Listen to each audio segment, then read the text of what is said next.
할렐루야. 벌써 한 주간이 지났네요.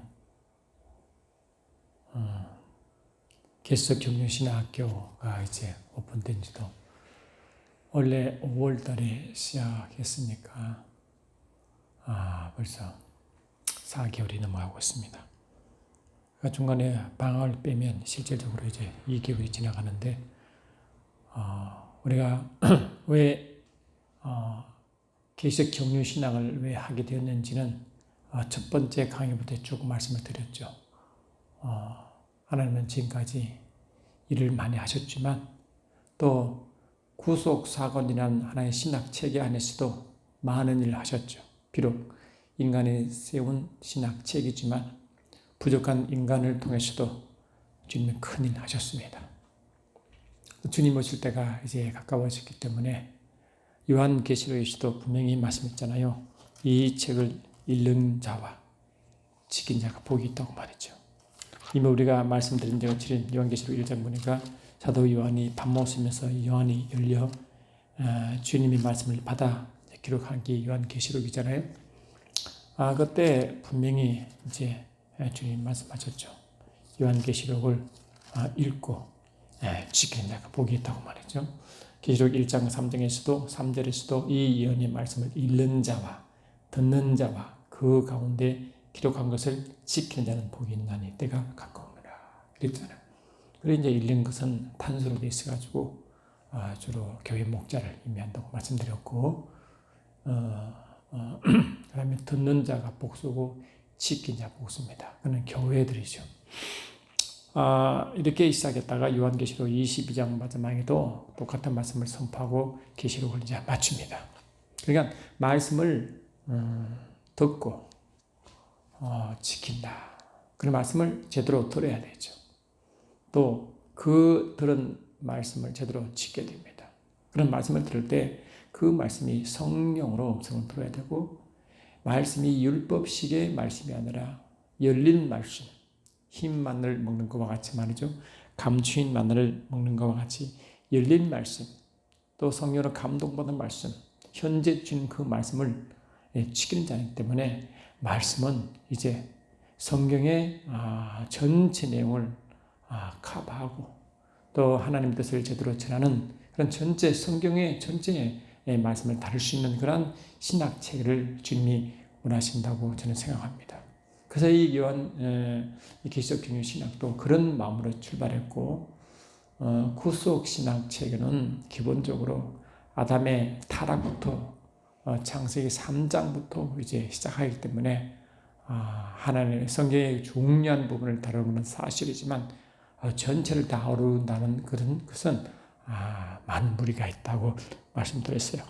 그 지난 시간에서도 이제 이걸 아직 지우지 않았는데 구속사관, 다시 말하면 인간을 구원시키고 죄 사함받아 구원케 하시는 그 목적을 가진 신학체계와 계시록 경륜 신학체계의 차이를 간단히 말씀드렸죠. 계시록 경륜 신학 차이는 뭐냐? 핵심은 하나님, 삼위일체 하나님을 계시한 전체 목적을 가지고 성경 전체가 기록됐다는 사실입니다. 그래서 자신을 계시하기 위해서는 하나님의 작정이 필요하고 하나님의 또 그 작정에 따라 그 자신의 믿음으로 열심으로 행하는 그 모든 것이 포함된다. 거기는 반드시 하나님의 주권이 포함되어 있고 그 주권들이 일할 수 있는 그런 활동 모드가 필요하고 말이죠. 또 그 활동 모드 가운데 일할 그런 일하는 자, 다시 말하면 실제로 나중에 말씀을 드리겠지만 하나님 말씀이 육신 되오신 예수 그리스도와 그와 하나 된 몸된 교회가 예정되고 또 택합받는 전체 과정에서 전체 성경의 그림을 그려나가는 전 내용이 있는데 그 주님도 이 땅에 오셔서 아버지를 계시한 것과 같이 저와 여러분도 구원받은 목적이 뭡니까? 그냥 예수 믿고 죄 사함 받고 천국 가는 목적입니까? 그것도 있지만 근본적으로는 예수께서 하신 일을 계속하는 거잖아요. 예수가 오신 일은 뭐예요? 아버지를 계시하려고, 아버지를 증거하려고. 그래서 예수님은 말씀이 육신되어 오신 분으로 하나님의 보이지 않는 형상이라 했었고 예수를 본자는 아버지를 보았다고 했잖아요. 그래서 기본적으로 십자가의 신학 체결은 십자가 전후로 봤을 때는 하나님의 백성이 아닌 자가 하나님의 백성이 되는 것입니다. 왜냐? 베드로 전서 2장 9절에도 분명히 말씀드렸잖아요. 그 차이점 말이죠. 그래서 우리가 이미 잘 아시지만 너희는 택하신 족속이요 왕같은 제사장들이요 거룩한 나라요 그의 소유가 된 백성이니 이는 너희가 어두운 데에 불러내어 그의 기이한 빛에 들어가게 했다. 어두운 가운데 있는 이를 불러내었다. 이 어둠이 뭡니까? 흑암이죠. 음부죠. 에베소 5장 8절에 우리도 전에는 어둠이었더니 우리 어둠이었단 말이죠. 그리고 사도 요한은 요한일서 5장 19절에 우리도 다 세상은 악한 자리에 있고 우리는 하나님께 속하여 하나님 안에 있다고 했잖아요. 그리고 모든 하나님을 믿지 않은 백성들, 하나님 백성이 아는 무리들은 악한 자리에 있다고 하시고 로마서 3장 19절에도 심판이 따른다고 분명히 말했지 않습니까? 그런 말이죠. 그래서 이 사도 바울도 사도행전에 보시니까 자기가 복음을 막 전하면서 이제 자기가 예수를 변정하면서 뭘 말합니까? 사도행전 26장 18절에 그 말 나오잖아요. 그 눈을 뜨게 하여 어둠에서 빛으로 사탄의 권세에서 하나님께로 들어오게 하고 죄의 싸움과 나를 믿어 거룩하게 된 무리 가운데 기업을 얻게 하랍니다. 하므로 맹인인 자가 눈이 뜨고 어둠에서 빛으로 들어오고 사탄의 권세에서 하나님께 들어오고 죄에서 의유가 되고 말이죠. 기업이 아닌 백성이 기업을 얻게 되는 그 과정을 십자가를 설명하잖아요. 그러니까 이 십자가는 어둠에서 빛으로 하나님의 자녀가 아닌 자에서 하나님 자녀로 이런 개념입니다. 그러니까 이 로마서 3장 10절 이하에서도 모든 사람은 다 죄인이거든요. 의인은 하나도 없거든요. 그래 하나님 보시기에는 이 어둠의 자식, 마귀의 자식, 육체의 자식이어서 하나님 자식, 하나님 자녀, 빛의 자녀, 의의 자녀 이런 개념 아닙니까? 십자가 말이죠. 그런데 십자가만 믿죠. 근데 십자가는 이런 관계가 있다. 그러나 이게 구속사관의 십자가 중심, 구속사관 중심에서 보는 하나의 관점입니다. 그러나 이 계시적 경륜은 뭐냐? 이 십자가는 여러분 말씀드렸지만 영원전에 이미 계획된 것이 아니고 아담이 타락하여 죄에 빠져 죄인 되었을 때 죄 사함 받는, 다시 말하면 그 하나의 죄 사함 받는 하나의 귀한 하나의 그 과정이고 말이죠. 또한 그 죄를 짓게 한 사단을 심판한 하나의 귀한 사건이기 때문에 그러나 그거는 창세기 3장부터 시작되기 때문에 이 창세기는 3장부터 시작하는 게 아니라 성경은 창세기 1장부터 시작하잖아요. 그러니까 이 전제를 봤을 때는 뭐냐? 우리는 예수를 믿고 하나님 자녀가 되면 영적으로 어떤 상태냐니까 마태복음 1장 1절처럼 말이죠. 이 아브라함과 다윗의 예수 그리스도의 계보가 아브라함과 다윗의 자손으로 설명한다면 아브라함부터 시작한다면 아브라함부터. 그래서 이 아브라함이 뭐냐? 이 아브라함의 시에서 쭉 나오는데 이 아브라함의 첫 번째 시가 갈라디아 3장 16절에 예수 그리스도고 또한 동시에 같은 시가 뭐냐? 시가 바로 교회다. 갈라디아 3장 6절로 8절 또한 29절이 그 말 아닙니까? 그러니까 아브라함의 시가 뭐냐? 아브라함의 시로부터 예수님과 교회를 연결시키는 겁니다. 그것이 계시적 경륜의 전체 하나의 성경 흐름을 보는 하나의 축이다. 그래서 이 아브라함은 이 출애굽, 우리 보통 출애굽을 십자가로 같이 연결시켜 보지만 같지는 않다고 했어요. 그 구속 사관에서는 십자가와 출애굽을 같이 부른 경향이 있지만 계시적 경륜 신학 시각에서는 다르다.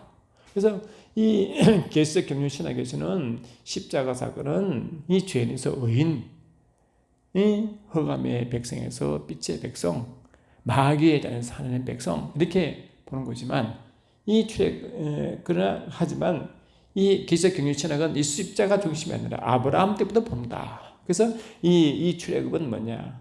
출애굽은 바로 이 출애굽 전이 마귀 자식이 아니라 출애굽 전에도 히브리 백성, 출애굽 이후도 히브리 백성. 다시 히브리 백성, 하나님 백성의 추원을 보는 거죠.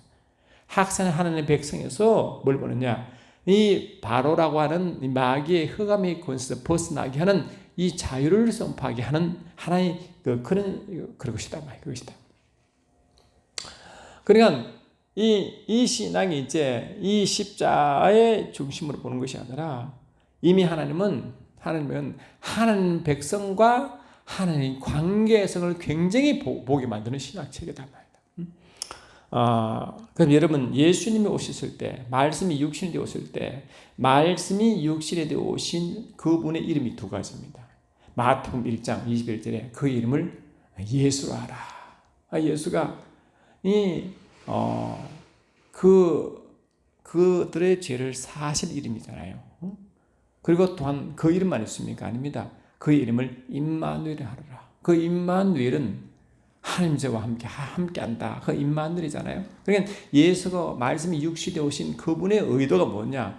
이 예수로 죄사함이라는 것도 있지만 동시에 임마누엘이 있다고 그랬어요. 그러면 이 죄사함의 목적입니까? 임마누엘의 목적입니까? 그렇죠. 임마누엘의 목적이죠.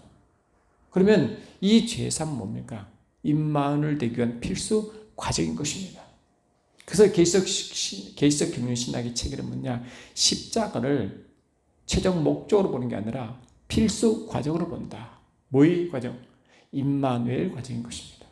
로마서 3장 20절에도 23절에도 뭡니까?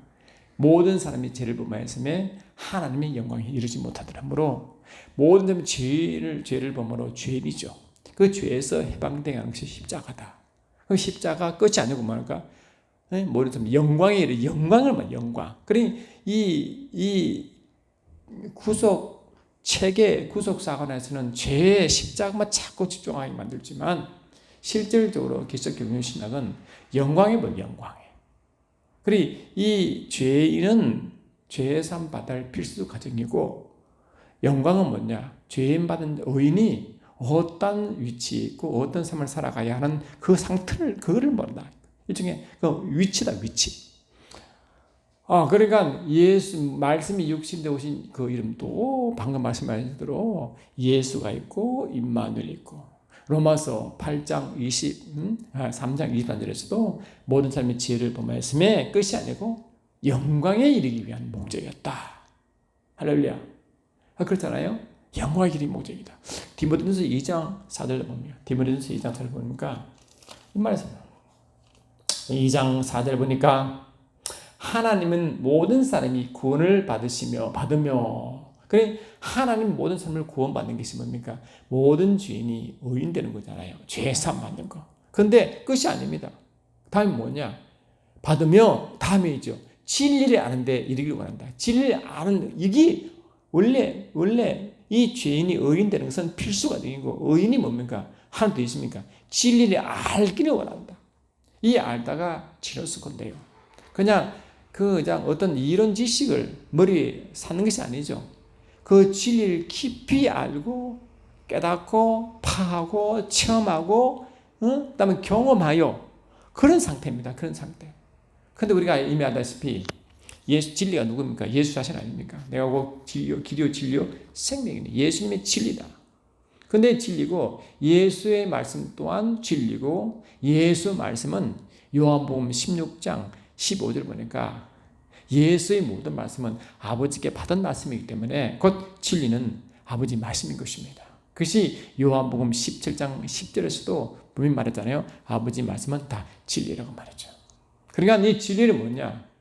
예수님이시고 그분의 말씀이지만 실은 아버지 말씀과 아버지 자신 또 그 진리를 알게 하고 깨닫게 하고 오게 전달되게 하고 경험케 하신 그 진리 여신 성령이시다. 그러니까 이 진리는 이 아버지와 예수님과 성령의 삼위일체하나님과 깊이 관련되어 있는 하나의 깊은 것이 진리인 것이지. 그 진리를 참이란다. 참 같은 말이다 말이죠. 그러니까 이 진리를 안다는 것은 뭐냐? 좀 더 발전시키면 삼위일체 하나님을 깊이 알고 그분의 말씀을 깊이 아는 것이란 말이죠. 그게 뭡니까? 사도 바울은 그렇게 말한다. 구원을 받아 모든 자가 구원을 받고 그 다음 단계 뭐냐? 그 진리를 깊이 아는 것이다. 할렐루야. 그러면 이 말을 들으면 무엇이 생각납니까, 여러분? 구약에서 호세아 선지자 이야기가 생각나잖아요. 호세아 선지자 이야기가 생각나잖아요. 그 호세아를 보면요, 여러분 이미 잘 아다시피 호세아 선지자는 그 당시에 이스라엘 백성이 참 뭐랄까 이 영적 타락가 있을 때 아닙니까? 영적 타락가 있을 때 상황이 말이죠. 영적 타락가에 있는 그런 것입니다.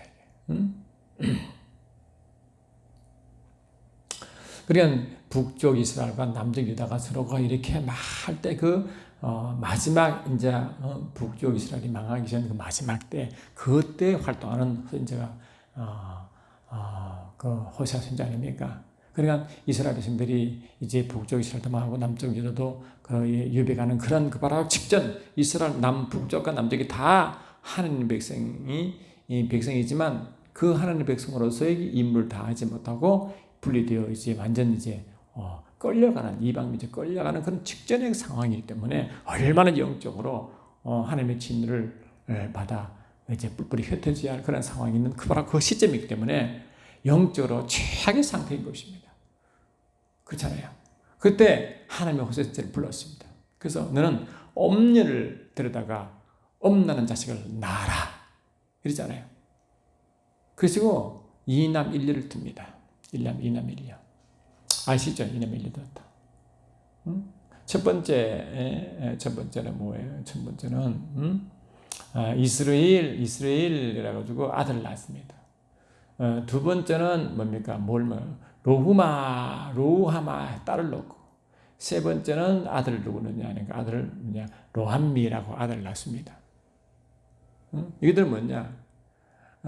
다 뜻이 하나님을 저를 버리다, 하나님 백성이 아니다 이 뜻이잖아요, 다들. 그러니까 하나님은 이 엄녀 고문을 불러 자식을 낳게 하는데 그 자식 이름들이 뭡니까? 다 하나님이 그들을 보호할 수가 없고 하나님을 떠났고 하나님 백성이 아니고 뭐 이런 내용들 아니에요. 그게 뭡니까? 이스라엘 백성들의 현재 영적 상태인 것입니다. 그들이 하도 깨닫지 못하니까 시청학 교육으로 호세아 선지자가 그 엄녀를 끌어들여 엄녀 자식을 낳게 하는 것은 뭡니까? 이스라엘 백성들의 현재 영적 상태를 보여주려고 하신 거 아니겠어요? 근데 아버지 마음은 뭡니까? 북쪽 이스라엘이나 남쪽 유다가 다 하나가 되어 하나님 백성으로 불림받고 그 하나님 백성으로서 하나님의 영광을 드러낸 목적이 있잖아요. 왜? 이사야 43장 7절에 말하거든요. 이 백성은 내가 지은 백성으로 나의 영광을 위하여 지었잖아요. 그런 목적이 있는데 지금 그런 상태가 아니지 않습니까? 그래서 하나님은 이 이스라엘 백성 북이스라엘이든 남유다든 간에 다 하나가 되어 하나님 백성으로서 살기를 원하고 이게 어디냐? 호세아 선지자 1장 10절입니다. 그러나 이스라엘 자손의 수가 바닷가의 모래와 같이 되어서 헤아릴 수 없고 셀 수도 없을 것이며 전에 그들에게 이르기를 너희는 그 내 백성이 아니라 한 그곳에서 그들에게 이르시기를 너희는 살아계신 하나님의 아들들이라 이렇게 하나님의 백성 하나님의 아들들이라고 부르기를 원하는 아버지 마음입니다. 또 이에 유다 자손과 이스라엘 자손이 함께 모여 하나 되잖아요. 북이스라엘 남들 하나가 되어 한 우두머리를 세우고 이게 뭡니까? 하나님이겠죠. 주님이겠죠. 그 땅으로부터 올라오니 이스라엘의 날이 클 것이며로다. 이스라엘은 이 호세아의 엄녀 고멜을 통해서 난 첫째 아들 아니에요. 그러니까 그 하나님은 이 북쪽 이스라엘 남쪽 유다 다 원래 한 이스라엘 백성이 하나의 백성이 하나가 되어 큰 백성이 이루어 한 영광을 돌리기 원하는 그 목적이 있고 그것은 깊은 관계를 원하는데 그게 호세아 2장 1절 보니까 너희의 형제는 암미라고 하고 너희의 자를 루하마 그러니까 로암미는 내 백성이 아니다라고 암미는 내 백성이다 이것이고 이름 바뀌는 거죠. 그리고 또 보니까 로하마 이 로하마는 뭐냐? 하나님의 긍휼을 받지 못하고 버림받은 자 이 뜻인데 루하마라 부르니까 다시 말해 하나님의 사랑받는 자가 되겠다 이 뜻이거든요. 이게 아버지 마음 아니겠어요? 그러니까 하나님은 이스라엘 백성들을 근본적으로 뭘 원하는 거니까 이 진리를 알기 원하는 것처럼 하나님을 알기를 원하는데 이스라엘 백성들이 그 지식으로 알겠습니까? 지식으로 알아 어떻게 알겠습니까? 지식으로 알 수 없어요. 하나님은 영이시기 때문에 육적 지식으로 하나님을 알 수가 없습니다. 성령으로 하나님을 말씀을 경험하고 성령으로 그 하나님을 알 수 있는 것이 원래 우리가 아는 영적 원리 아니겠습니까? 그래서 호세아 4장 보니까 우리 알잖아요. 뭐를 말합니까? 호세아 4장을 보니까 4장 6절 보니까 말이죠. 6절 보니까 내 백성이 지식이 없으므로 망하였도다. 내가 지식을 버렸으니 나도 너를 버려 내 재상 되지 못하게 할 것이요. 내가 내 하나님의 율법을 잊었으니 나도 내 자녀들을 잊어버리라. 이 지식은 뭐냐? 그냥 성경을 달달 암송하고 그런 정도가 아닙니다. 머리 지식을 채우고 그 뜻이 아닙니다. 이 지식은 하나님을 깊이 마음을 알고 하나님 누구신 걸 아는 그 지식이죠. 깊은 관계성의 지식입니다. 이게 아시겠죠? 하나님 깊이 알고 경험하고 하나님의 말씀의 깊은 뜻을 알고 그 마음을 아는 그 전체가 하나님을 아는 지식으로 표현하는데 그 지식이 없으므로 망한다 했잖아요. 그래서 호세 선지자를 호세 6장에 뭘 말합니까? 주께 돌아가자. 분리됐다는 거 아니겠어요? 분리됐다. 그러면 뭘 말씀하시느냐? 호세아 6장 3절 보니까 그러므로 우리가 여호와를 알자. 힘써 여호와를 알자. 이게 뭡니까? 하나님의 마음이요. 하나님의 마음을 아는 선자의 외침 아닙니까? 이게 알자. 이 알다가 야다잖아. 야다. 그러니까 하나님을 제발 알아. 하나님의 마음을 알고 그분 뜻과 계획을 알고 하나님의 속성을 알고 하나님 어떤 분을 알고 이 전자 뭐뭐 하나님 알다 아닙니까? 근데 하나님은 그들에게 제사를 요구했잖아요. 왜냐? 출애굽 목적이 출애굽기 5장 1절 8장 1절, 9장 1절 보니까 모세를 통하여 이스라엘 백성을 애굽에서 출애굽 시킬 때 출애굽 이유를 딱 적어놨습니다. 이 백성을 광야로 나가게 하라. 광야에서 나의 절기를 지킬 것이니라. 이 백성을 애굽에서 광야로 나가게 하라. 광야에서 나를 섬길 것이다. 그래 이 광야에서 하나님을 섬겨야 제사하고 지금 예배 아니겠어요? 그래 하나님께 제사 드리고 예배하라고 이끌어냈습니다. 그들 하나님의 제사인 것이 절기를 통해서 주로 들어지냐. 여호와 절기를 그렇게 말했어요. 근데 하나님께를 섬기고 제사 드리는 형태 나타나는데 하나님을 섬긴다, 제사한다. 근본 목적이 뭘 말했습니까? 출애굽기 29장 42절에 분명히 제가 말씀을 여러 번 드렸잖아요. 다시 말씀을 드리면 이 출애굽기 하나님이 그들에게 이제 출애굽 시켜 광야를 나가게 하셨는데 그 광야에서 제사를 지니고 절기를 지키라고 하셨는데 그럼 왜 이유가 뭐예요? 왜 절기를 지키며 제사를 지냈습니까? 29장 42절 보니까 나오잖아요. 이는 너희가 대대로 여호와 앞 회막 문에서 늘 드릴 번제라. 내가 거기서 너희와 만나고 내게 말하리라. 다시 말해 제사 드릴 때 하나님이 그들을 만나 주셨다는 겁니다. 그리고 하나님이 자기 백성들에게 말씀을 주셨다는 겁니다. 시편 119편 105절 보니까 여호와의 말씀은 내 발의 등이요 내 길의 빛입니다. 그러니까 이스라엘 백성이 앞길을 인생을 살아가며 그 길을 살아갈 때 그 등과 빛이 되게 한 말씀을 주시겠다는 겁니다. 그 빛 말씀이 있으면 그 말씀이 그들의 등과 빛이 되어 그 길을 가게 한다는 거거든요. 장님되지 않고 소경되지 않고 헛되지 않냐고 그 길로 가지 않냐고 그 길을 하나님 뜻대로 가게 하겠다는 것이 이 하나님 말씀의 원래 의도 아닙니까? 그때 제사 드릴 때 섬길 때 그 말씀을 주신다는 겁니다.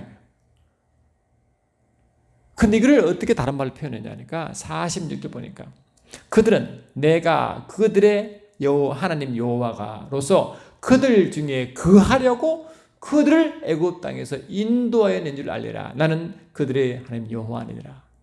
애굽에서 인도해낼 때 광야에서 여호와의 절기를 지키고 여호와께 제사 드리는데 그래서 제사 드릴 때 하나님은 그들을 만나주시고 그 말씀을 주셨는데 그를 다른 말로 어떻게 표현했느냐. 내가 너희 가운데 거하려고 너희 가운데 살려고 거하려고 이끌어내셨대요. 그래 하나님 마음은 뭡니까? 하나님과 깊이 함께하는 겁니다. 이 바로 임마누엘인 것이 임마누엘. 그래서 구약의 굉장히 중요한 핵심적인 사항이 뭐냐? 임마누엘 사상입니다. 이게. 그걸 다른 말로 여호와 샴마다. 여호와 샴마. 여호와 샴마. 여호와 샴마다. 이스라엘 함께 있자. 여호와 샴마. 이 에스겔에서 나오잖아요. 에스겔에서. 여호와 샴마. 에스겔에서는 이 땅에 속하는 하나님의 영원한 하늘 예루살렘의 성전을 예표한 것이 에스겔서의 핵심 내용 아니겠어요? 그것이 이 땅에 이루어지기 원하는 아버지의 마음이 아니겠습니까? 그래서 에스겔서 맨 마지막에 보는 건 뭐냐? 하늘 예루살렘 성, 하늘 예배가 이루어지는 그곳은 이 땅의 이스라엘의 땅과 지형을 모형으로 설명합니다. 에스겔 48장 35절 보니까 그 사방의 합계는 18,000척이라 그날 후로는 그 성읍의 이름을 여호와의 삼아. 이 성읍의 이름 뭐냐? 바로 예루살렘 성을 말하는데 그 하늘 예루살렘 성에 이 땅의 그림자가 이 땅의 예루살렘이죠. 그게 그 이름을 뭐라고요? 여호와 삼마. 다시 말하면 하나님 백성이 예루살렘 성에서 그들은 그 성에서 예배를 드리는데 제사를 드리는데 그 제사 드리는 근본 목적을 뭐라냐? 그것을 여호와의 삼마라. 여호와께서 거기 계시다. 다시 말하면 하나님과 그 이스라엘 백성이 함께 있고 싶어하는 하나님의 그 임마누엘의 마음의 것이 함께 있다. 그러면 함께 깊이 관계성이죠. 관계성. relationship, 관계성, fellowship, 관계성입니다. 그래서 이 구약의 굉장히 중요한 사상이 뭐냐? 바로 여호와 샴마 임마누엘 사상입니다. 그 하나님은 이스라엘 백성이 자기 하나님을 떠날 때마다 샤마 이스라엘아 들어라. 신명기 말마다 이스라엘 들어라. 신명기 말씀 많이 하잖아. 이스라엘 들어라. 또 아까 말씀하신 대로 호세아 보니까 이스라엘 돌아오라. 그래서 말라기는 돌아오는 표로 11절을 요구했잖아요. 돌아오라. 그리고 함께 있자. 쉐마 이스라엘, 슈브 이스라엘, 샴마 이스라엘. 그게 이스라엘의 가장 중요한 세 가지 하나님의 바라심입니다. 그것도 최고 목적이 뭐라고? 임마누엘 사상입니다. 아시겠습니까? 근데 그게 뭡니까? 구약의 전체 흐름은 최고 중요한 사상이라고 했어요. 근데 하나님은 이 예수님은 갈라디아 4장 4절에 어떻게 썼어요? 예수님은 율법 아래 오셨고 여자의 몸에 나셨다. 그 예수 오실 때는 율법이 있는 사회에 오신 거예요. 다시 말하면 이 하나님 백성 가운데 오신 겁니다. 실은 백성. 여러분 잘 아시다시피 율법은 이방인에게 주신 하나님 말씀입니까? 유대인 하나님 백성 유대인에게 주신 말씀입니까? 성전은 이방에게 준 성전입니까? 하나님 백성들에게 준 성전입니까? 하나님 백성이잖아요. 출애굽하고 하나님이 출애굽하고 이 출애굽기에 하신 일이 뭡니까? 출애굽기 전반부에 율법을 주시고 후반부에 성전 짓는 법을 주었잖아요. 그리고 이 구약의 중요한 모세 오경이라 한 그 중요한 책 중에 가장 영적인 책이라고 인정받는 책이 뭡니까? 레위기잖아요. 레위기. 근데 이 레위기 보시면 여러분 레위기가 크게 두 부분으로 여러분 이루어진 거 아시죠? 레위기가 크게 두 부분 이루어졌잖아요. 하나는 레위기 1장부터 17장까지고 나머지는 18장부터 27장까지입니다. 이 레위기가 다 뭔가 이 하나님의 제사와 하나님을 섬기는 법을 그 하나님 백성의 살아간 삶을 말하는데 이 레위기 1장 1절로 17장까지는 하나님께 나아가는 그 길, 희생 제사 이야기입니다. 쫙 어떻게 드리는지, 드릴 때 어떻게 해야 되는지, 뭐를 쫙 적어놨습니다.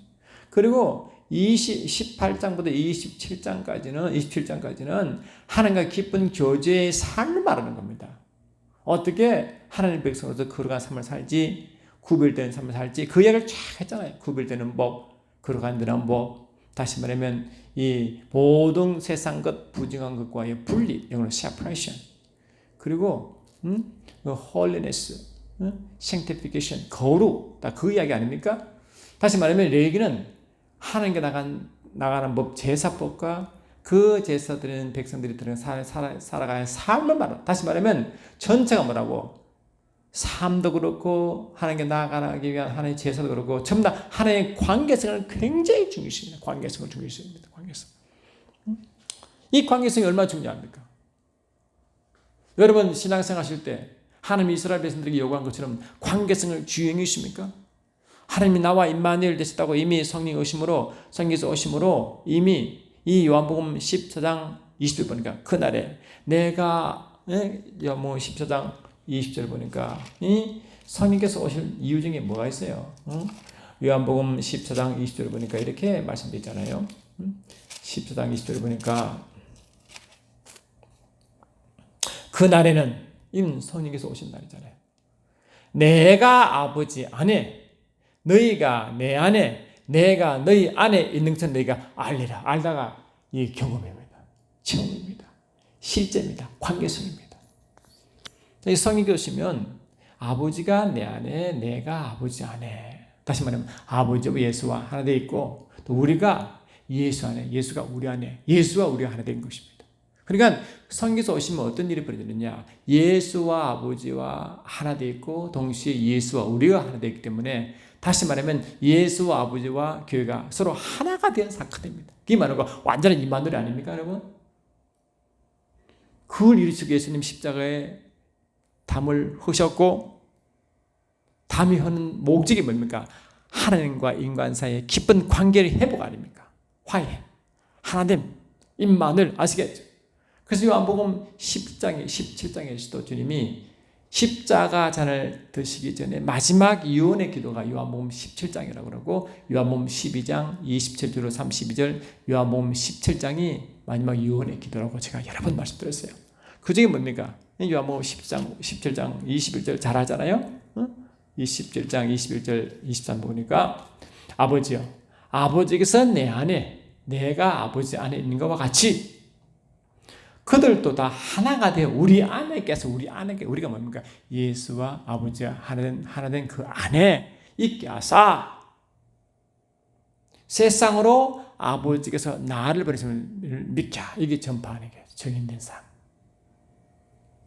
동시에 뭡니까? 내게 주신 영광을 내가 그들에게 주었사오니 이는 우리가 하나 된 것 같이 그들도 하나가 되게 하람이라. 하나가 되어 예수와 아버지가 하나 된 것처럼 우리도 예수와 우리 교회가 하나 되고 동시에 우리가 그들 하나 된 아버지와 예수의 관계 속에 들어가 아버지의 주신 성령을 통해서 주신 영광을 경험하는 것입니다. 그래서 이 하나 되고 임마누엘 삶은 어떤 상태냐? 삼위일체과 깊은 관계를 맺고 살아가는 삶이 영광의 삶과 똑같은 것입니다. 그걸 보고 영광의 삶이다. 그 영광의 삶은 그냥 상상의 세계 아닙니다. 좀 기분이 좀 좋은 애 아니라 실제적으로 삼위일체 하나님과 성령의 깊은 관계성을 유지해 나가는 것입니다. 깊은 관계성. 그걸 보고 구약식 표현으로 여를 알라, 안다. 그리 구약에서도 전체 사상이 하나님과 관계성을 설명했고 그것을 예수님이 이 땅에 오셨을 때 뭘 말했느냐? 유대인들에게 요한복음 5장 39절 보니까 그걸 어떻게 표현했습니까? 39절 보니까 5장 39절 보니까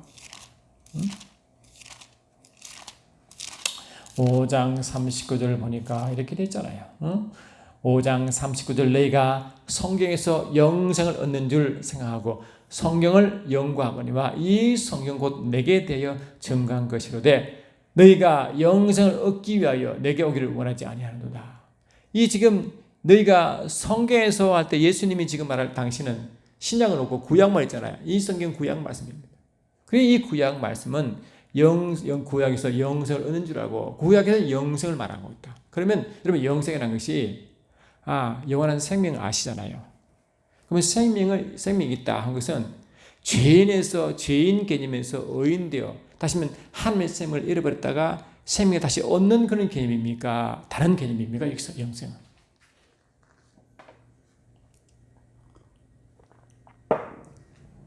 생명을 잊어버렸다가 생명을 잊어버리면 뭡니까? 하나님의 생명을 잊어버렸으니까 하나님의 백성이 아니죠. 마귀 다녀 어둠이죠. 사망 권세 아래 있는 백성이죠. 할렐루야. 그러면 지금 이 성경 곧 율법인데 율법은 지금 이방인에게 준 것입니까? 유대인이 준 것입니까? 그 당시 육적으로는요. 하나님의 백성이면 유대인, 하나님의 백성이 아니면 이방인이었잖아요. 안 그래요? 그러면 그 율법 성경을 이방인에게 준 것입니까? 하나님의 백성이 유대인에게 준 것입니까? 유대인이 줬잖아요. 그러니 이미 유대인은 하나님의 백성 개념이기 때문에 하나님의 백성은 이미 영성을, 생명을 소유하고 있는 백성은 하나님의 백성 아니겠어요? 이 호세아 입장에서도 그 하나님의 호세아 선지자가 난 그 아들들 딸과 아들들이 뭐라고 하나님의 아들들이 되게 한다고 했고 이 북이스라엘도 남유다도 하나가 되어 하나님의 아들들이 되어 큰 백성들이 한다는 거 아니겠어요? 그러니까 기본적으로 하나님의 백성 하나님의 아들들이 준 말씀이 율법이었단 말이에요. 그 율법이 하나님의 백성이기 때문에 이미 영적으로는 생명을 소유한 백성이 줬다 이 말 아니겠어요? 그러면 생명을 준 백성이 준 이스라엘 백성, 하나님 백성이 준 그 율법을 말할 때 영성을 얻는 줄, 영성이 있는 줄 알고 말한 것은 뭡니까? 이미 하나님 백성이 준 영성의 의미이기 때문에 하나님 백성으로 갖는 영성의 의미가 뭡니까 도대체? 하나님 백성이 아니었다가 다시 하나님 백성 되면 쉽게 이해되는데 이 로마서 요한복음 5장 24절에서도 그 말 아닙니까? 5장 24절에서 보니까 내가 진실로 너희에게 이르노니 내 말을 듣고 또 나 보내신 이를 믿는 자는 영생을 얻었고 심판에 이르지 아니하나니 사망에서 생명으로 옮겨든다. 그래서 사망에서 생명을 옮겨서 영생을 얻는 거 아니겠어요? 사망은 하나님 백성이 아니고 마귀의 백성, 빛이 아니고 흑암의 백성, 흑암 어둠 이 자체 아니겠어요? 그러니까 이럴 때 죄에서 의인되는 그 생명 얻는 그때 이 영생의 의미가 또 있는데 지금 요한복음 5장 39절에 구약 율법에서 영생을 준 줄 알고 영생 그 의미는 하나님 백성이 말한 영생이기 때문에 이 죄인에서 의인되는 그런 영생과 다른 의미의 영생 의미이기 때문에 그 영생이 뭐라 그랬어요? 그렇죠? 지난번 강의에서 영생은 요한복음 10장 3절을 말했잖아요. 예수님은 뭐라 했어요? 이 영생은 하나님 백성으로서 간 영생은 어떤 의미가 있느냐? 죄인에서 의인되는 그런 영생의 의미가 아니라 하나님 백성으로서 갖는 영생의 의미가 뭐예요? 10장 3절에 보니까 영생은 곧 유일하신 참 하나님과 그가 보내신 자 예수 그리스도를 아는 것이다 하고 영생을 이렇게 정했잖아요. 이거는 뭡니까? 죄인에서 생명 얻는 그런 개념이 아니라 이미 생명 얻은 자가 영생의 삶을 살아갈 때 그 영생의 의미를 뭔지를 아는 거 아니에요. 이게 뭡니까? 호세아 선지자가 하나님의 마음을 전할 때 이스라엘 백성들아 여호와를 알라 힘써 여호와를 알라 한 거와 똑같은 메시지 아닙니까? 다시 말하면 저와 그러면 이미 우리가 하나님의 영생의 생명을 얻은 자들에게 하나님의 영생을 설명할 때 야, 이 영생이라는 것은 말이야 바로 뭐라고? 하나님 백성이 갖고 있는 이 영생은 뭔지 아느냐? 참 하나님과 그가 보내신 자 예수를 아는 것이 영생이다. 이 알다가 이 뭐라고 히브리어로 야다거든요. 여호와를 알라 그 알다와 똑같은 단어거든요. 그러니까 뭡니까? 이 구약에서 호세아 선지자가 하나님의 마음을 이 애땀으로 선포한 똑같은 마음이 예수님이 지금 선포하고 계시잖아요. 제발 아버지를 알라. 또 보내신 그 아들 예수를 알라. 다시 말하면 예수와 아버지 삼위일체 하나님을 알라. 그거 아닙니까? 그거? 그 깊이 경험하고 체험하라. 이 관계성을 회복하라. 깊은 관계를 가져라. 이 말 아닙니까? 그리고 구약에서도 열심히 제사를 지냈지만 제사 지는 이유가 뭡니까? 하나님이 그들 백성과 깊은 관계성을 요구한 아버지 얻으라고 했잖아요. 그거 얻으느라. 그래서 호세아 선지자에서도 호세아 6장 보니까 그렇게 말하잖아요. 너희들 열심히 제사를 지내는데 내 마음을 알고 제사를 지내느냐? 그냥 너희들 그냥 형식에 치우쳤느냐? 말하면서 뭘 말합니까? 호세아 6장 6절에 나는 인내를 원하고 제사를 원하지 아니하며 번제보다 하나님을 아는 것을 원한다 했잖아. 하나님을 알기를 원한다. 이 제사의 근본 이유가 그건데 하나님과 관계를 유지하고 깊은 관계성에서 이 하나님을 알고 경험하고 그를 온 백성에 전할 수 있는 그런 일을 할 수 있는 백성이 이 백성이 주신 하나님의 요구사항이고 그런 관계를 요구하시는데 그냥 형식 제사에 매달려가지고 형식에 매달려 아버지 마음도 알지 못하고 그냥 그를 드리는 제사가 무슨 의미가 있까 말이죠. 하나님은 그러한 제사보다는 뭘 뭡니까? 아침 전으로 흘리는 그 피비린내를 좋아하는 게 아니라 하나님은 뭡니까? 그 모든 과정의 근본듯이 내가 너와 함께 있기를 원하고 나를 알기를 원하고 나의 마음과 뜻을 알기를 원하고 할렐루야. 그거 아니겠어요?